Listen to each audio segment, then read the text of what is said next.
स्वराज्य न्यूज मराठी, माझा हक्क माझं राज्य स्वराज्य।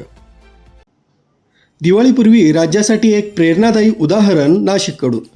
त्र्यंबकेश्वर देवस्थाननं मुख्यमंत्री सहायता निधीसाठी तब्बल 1,11,00,000 रुपयांची उदार मदत केली आहे। हा धनादेश आज मुख्यमंत्री देवेंद्र फडणवीस यांना ओझर विमानतळावर सुपूर्द करण्यात आला आहे। त्र्यंबकेश्वर देवस्थान मंडळाच्या वतीनं मुख्यमंत्री सहायता निधीसाठी मोठी मदत देण्यात आली। देवस्थानचे अध्यक्ष कैलास घुले, सचिव तसंच मुख्याधिकारी राहुल पाटील, विश्वस्त रुपाली हुतडा, पुरुषोत्तम कडलक, स्वप्नील शेलार, मनोज थेटे, डॉक्टर सत्यप्रिय शुक्ल, प्रदीप तुंगार यांच्यासह अनेक मान्यवर या प्रसंगी उपस्थित होते।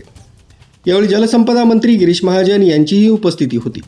देवस्थानकडून मिळालेली ही मदत सामाजिक उत्तरदायित्वाचा एक आदर्श ठरली आहे। तत्पूर्वी महानुभाव परिषदेच्या अधिवेशनातही मदतीचा भाव दिसून आला। नाशिकमधील निवृत्त बँक अधिकारी दाम्पत्य सौ माणिक विलास घुले आणि विलास कांतीनाथ घुले यांनी वैयक्तिकरित्या 10 लाख रुपयांचा धनादेश मुख्यमंत्री फडणवीस यांच्याकडे सुपूर्द केला।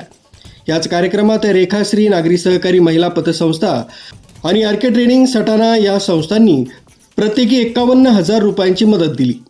समाजातील प्रत्येक घटकानं दिलेली ही मदत केवळ आर्थिक नाही तर राज्याच्या संकटसमयी उभे राहण्याची सामूहिक भावना दर्शवते। त्र्यंबकेश्वर देवस्थान आणि नाशिककरांच्या या उपक्रमाचं सर्वत्रच कौतुक होत आहे। सेवा ही श्रद्धा आणि मदतीतून उमटतो माणुसकीचा संदेश।